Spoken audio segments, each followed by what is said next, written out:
আমি তো বলবো সে সুইসাইড করেনি, তাকে এই ইন্ডাস্ট্রি শেষ করেছে, তাকে একটা ডিস্টার্ব মনে করতো। সালমান শাহ মানে ডিস্টার্ব।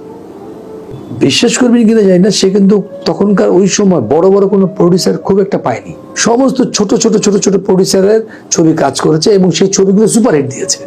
এক মেকআপ ম্যান এসে বলতেছে যে তার চেহারা আমার চেহারার কাছাকাছি, বলে আপনার সাথে তার আদলে মিল আছে। মান্না ভাইয়ের সাথে অনেক স্মৃতি, অনেক। মানুষটিকে আমার কাছে একটা জিনিস খুব ভালো লাগতো, খুব সাবলীল অভিনয় করতো, মানে যা করতো নিজের থেকে, ঠিক আছে, মানে কোনো মানে অভিনয় করতে হবে যে সে অভিনয় কিছু ছিল না, ও যা ন্যাচারাল। তুই কেমন আছিস, কই যাচ্ছিস, কোথায় যাচ্ছিস, এই তারা, মানে এই যে জিনিসগুলো মানে সাবলীল ভাবে তার ডেলিভারি ছিল, এই জিনিসগুলো আসলেই ভালো লাগতো। না আমার সাথে কয়েকবার যেমন দেখা হয়েছিল, ইন্ডাস্ট্রিতে দেখা হয়েছিল, একবার আউটডোরে দেখা হয়েছিল, হোতাপাড়ায়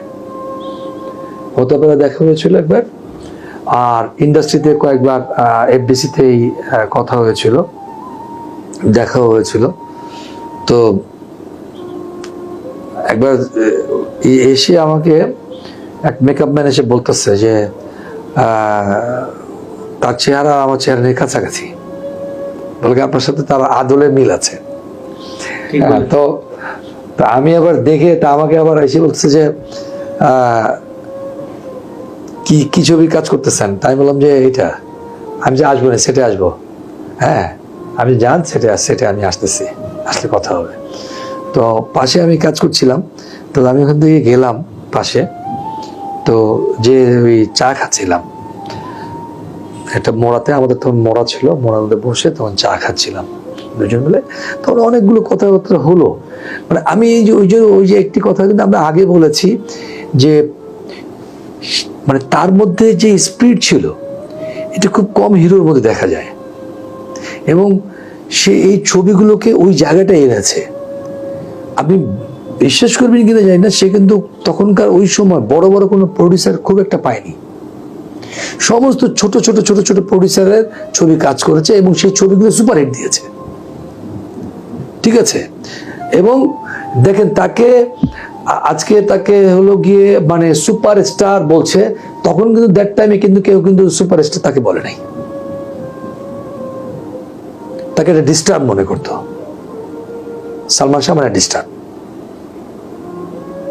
আর আজকে আমরা এখানে এসে বাহাদুরি করি, কিন্তু তখন সে বাস্তবে যখন সে জীবিত ছিল তাকে বহুজন নিয়ে কাজ করতেই যেত না।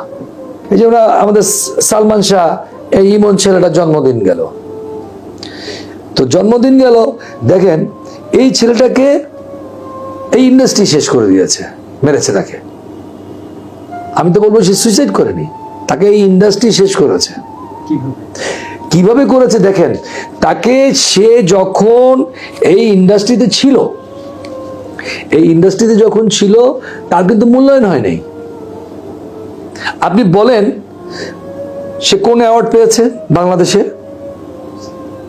পেয়েছে? হ্যাঁ, কি জাতীয় চলচ্চিত্র অ্যাওয়ার্ড পেয়েছে? কি পেয়েছে? তখন তাকে তার কোনো অ্যাওয়ার্ডই নেই, আপনি জানেনই না। সে ছবি কাজ করেছে কতদিন? 3 বছর থেকে একটু বেশি, ঠিক আছে। তখন তাকে নিয়ে বড় কোনো পরিচালক তখন তাকে নিয়ে কাজ করতো না, সে ছোট ছোট প্রোডাকশনে কাজ করত এবং তার নিজের যোগ্যতায় ওই জায়গায় সে পৌঁছেছে। এটিকে আমি বলবো যে এটা তার ক্রেডিট। একজন সাবলীল ভাবে অভিনয় করত একটি ছেলে, তখন দ্যাট টাইম সে তার ওই জায়গাটাকে তৈরি করে নিয়েছে। আপনি জানেন না, এমনও প্রডিউসারের কাজ করেছে যে সমস্ত প্রডিউসারের পয়সা ছিল না, ঠিক আছে। এগুলি মানুষ জানে না, তো এগুলো জানতে হবে। আজকে আমরা তাকে সুপারস্টার বানিয়ে দিয়েছি, তখন দ্যাট টাইম সে কোনো সুপারস্টারই ছিল না। আমি তার সাথে পাশের ফ্লোরে কাজ করেছি, আমার তো দেখা এগুলি।